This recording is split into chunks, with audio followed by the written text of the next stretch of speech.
Hey Liam, how are you today? Hey Jasmine, I'm doing pretty good. How's your night going?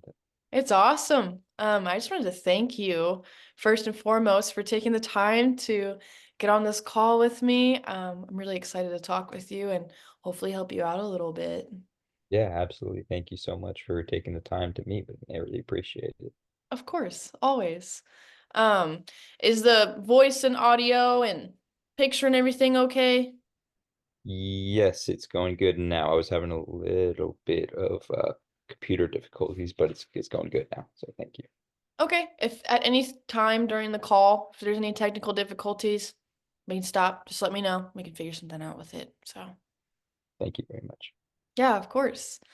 Before we get into it, I do have to inform you that everything you say within this call is confidential, it's private, unless you share with me an intent to harm yourself or harm another person.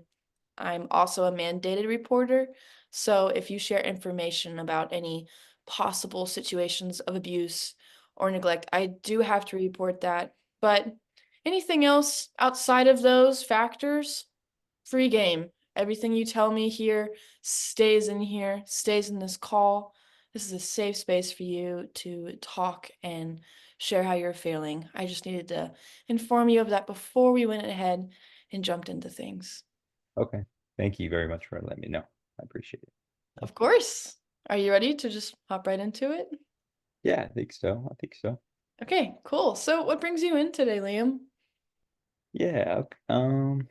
Sorry, I might stutter a little bit. I've been having a hard time lately, dealing with a lot of like I call it isolation maybe, and a lot of depression kind of.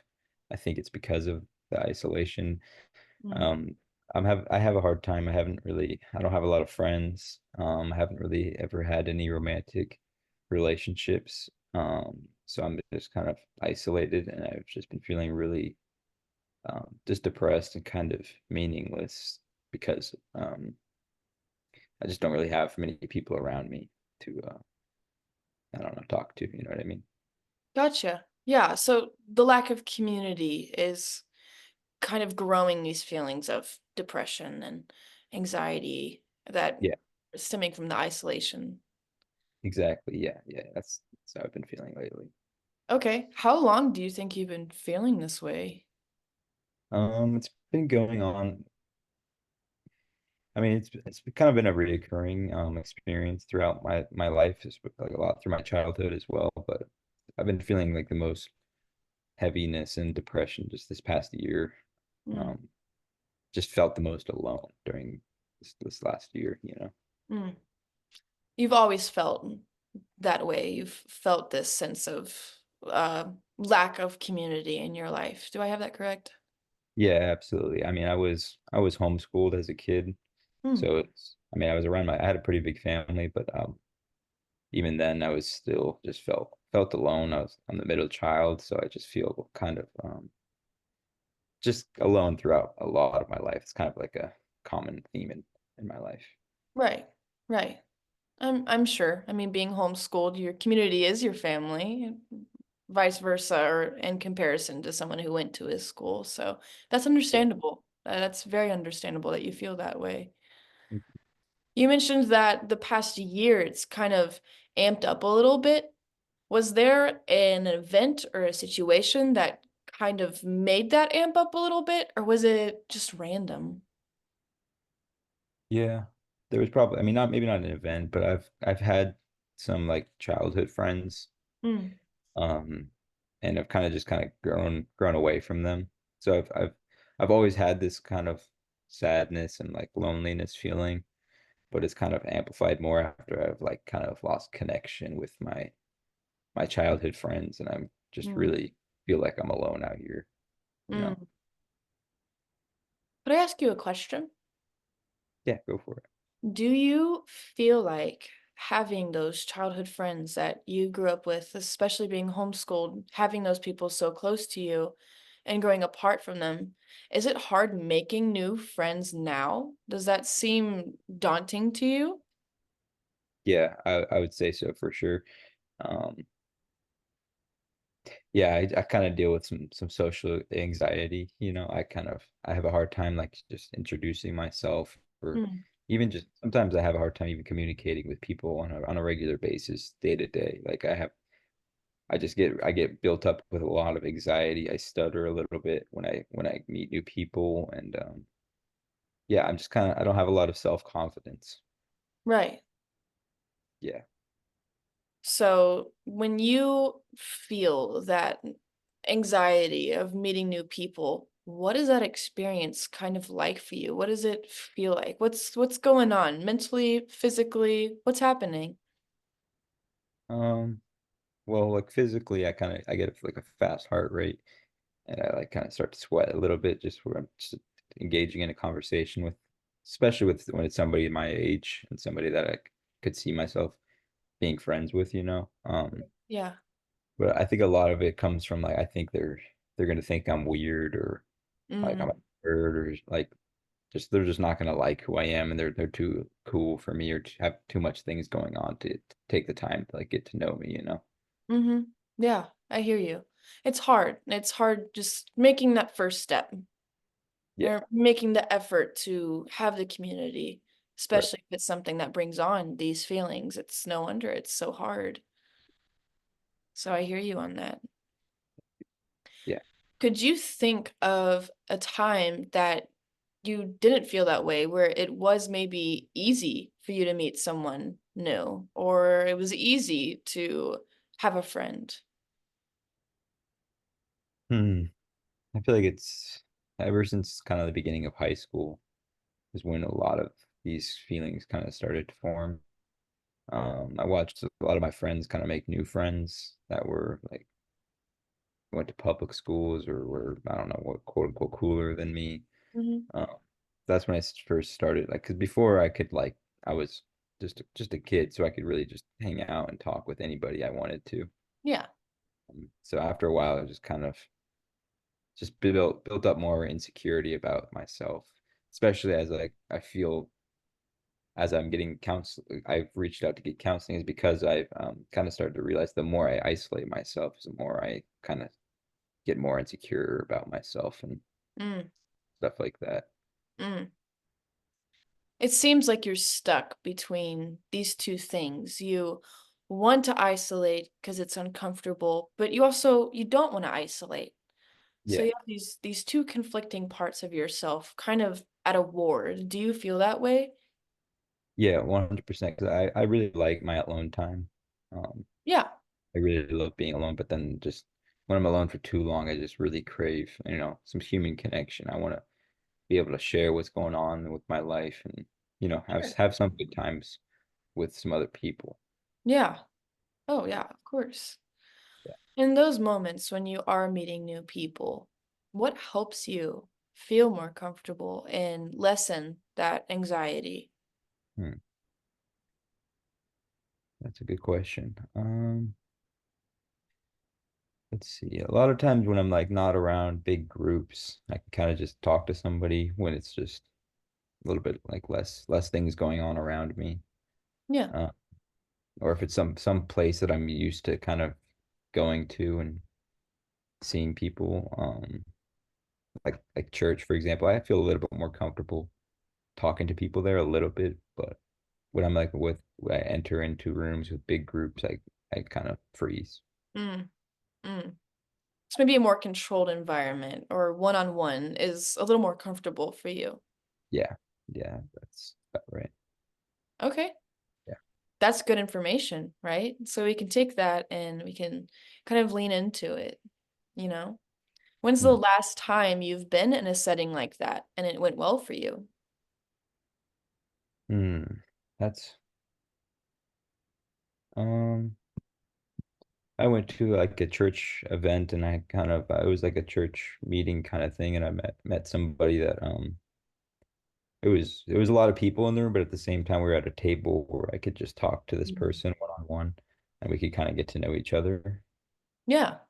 That was pretty good because like we were in a big room with a lot of people, but it was more like I kind of could tune them out and Yeah. focus on this person without having all these other anxieties going on around me.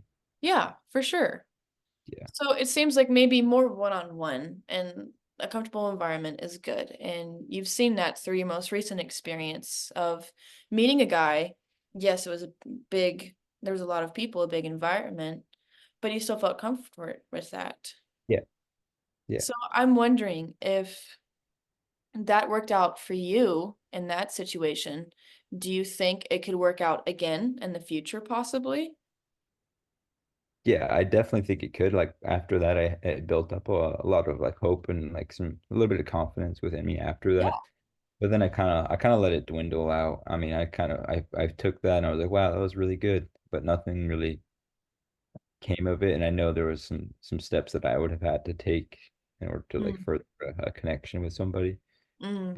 I still kind of am dealing with that. But you I know, did make the first step, though.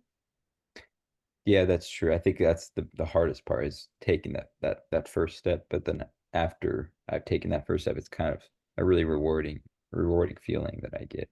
Yeah, Yeah, that's really cool.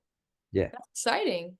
yeah, yeah. Okay, so we have one thing here, and I'm sure there's others, but we've talked of one. You have met this guy at this environment. Do you have any plans to maybe talk or hang out again?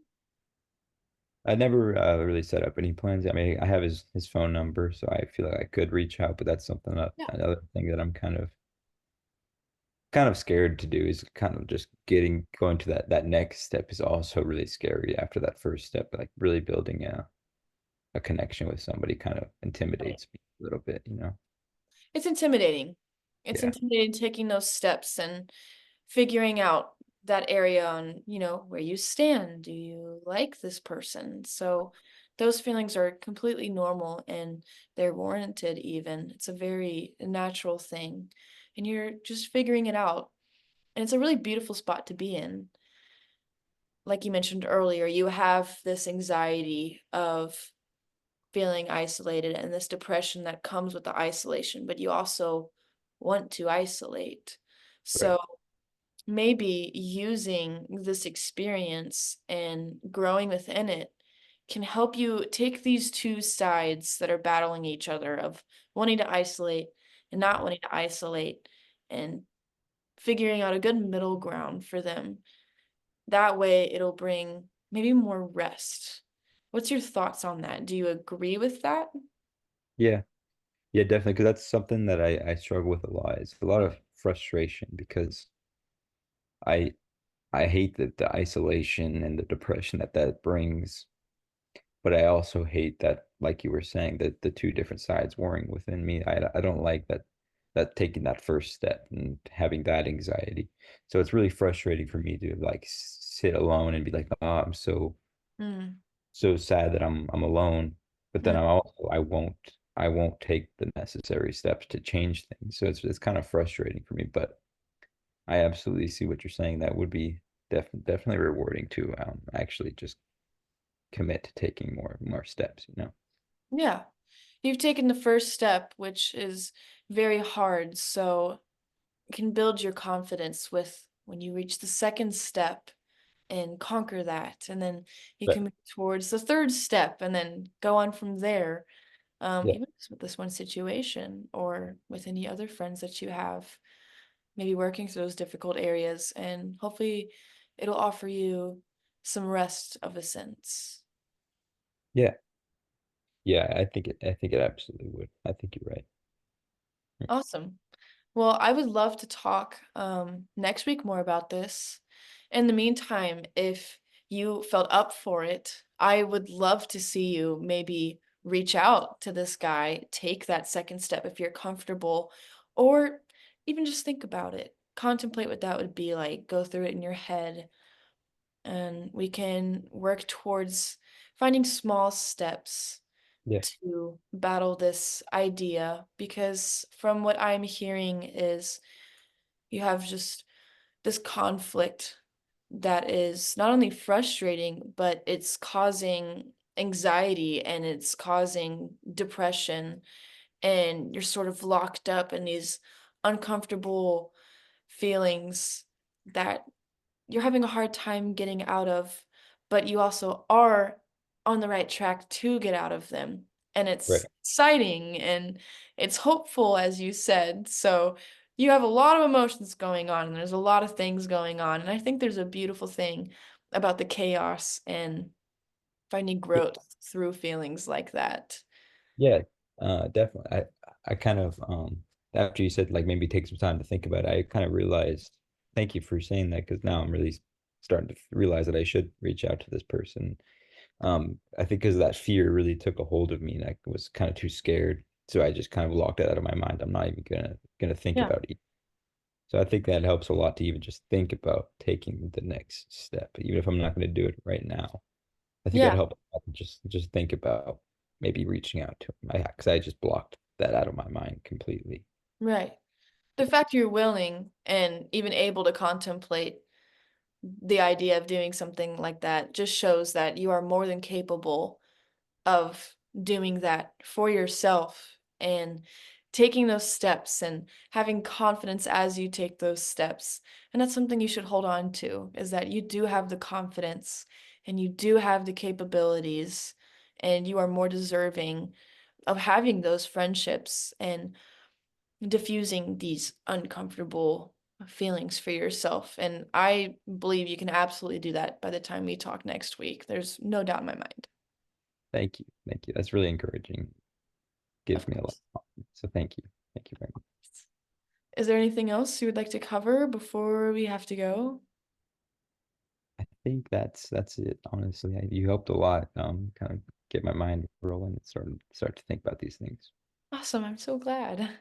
Yeah. Well, I just want to thank you again for taking the time to call me and for being so honest and vulnerable with what you're going through. It's an honor to be able to hear you and help you out with it. So thank you for trusting me with that. Thank you very much, Jonathan. I really appreciate your help. Of Really. course. Well, I look forward to our talk next week, and I'm excited for you, and I believe in you. Again, you are more than capable of doing this, and I am on your corner with things, and I'm here to help whenever you need me to. Of Thank you so much. I really appreciate it. Means a course. lot. Thank you so much.